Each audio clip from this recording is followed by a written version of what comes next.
Exodus 31, 12 to 17. And the Lord said to Moses, "You are to speak to the people of Israel and say, above all you shall keep my Sabbaths. For this is a sign between me and you throughout your generations, that you may know that I, the Lord, sanctify you.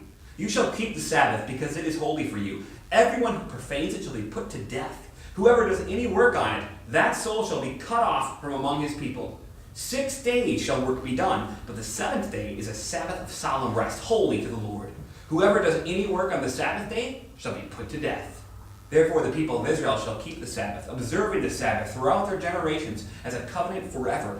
It is a sign forever between me and the people of Israel, that in 6 days the Lord made heaven and earth, and on the seventh day he rested and was refreshed." You know, as law-heavy as this section is, it's also a clear promise of the resurrection. It stretches back and it stretches forward. It goes back to when God rested on the seventh day. When he did that, it was not because he got tired, it was because he was done. Everything was good, everything was perfect. He created it all, it was all meant to live forever. And then sin happened.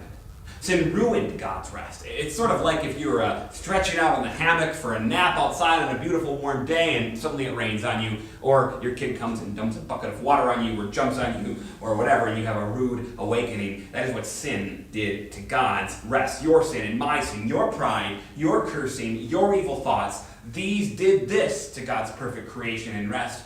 And that's why we struggle. That is why we are anxious. That is the reason for what so many have often said, "I need a vacation." God codified the Sabbath rest into law for his Old Testament people, threatened them with death for not complying, because he wanted to teach them something. He wanted to teach them that what they needed more than anything, more than working for more money or more than entertainment, more than anything in the world, was rest.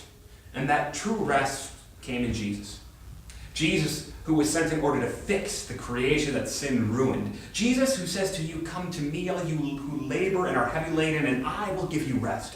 Jesus, whom the book of Hebrews says is our peace, is our rest, is our Sabbath. To believe in him, that is the fulfillment of the Sabbath. That is to find rest. He comes to you and he says, "Lay down your burden of sins. I give you rest." He says to you, "Lay down your worries about the future. I give you rest in the promises of my word." He says, "Lay down the busyness of everyday life for a little while and come listen to me. For I give you what you really need. I give you rest." And that rest is eternal. There is no end to it, as there was to God's rest on the seventh day. This is the perfect rest. It's the seventh day that is completed and fulfilled. It is through his death and resurrection, the Sabbath day that never ends. Amen.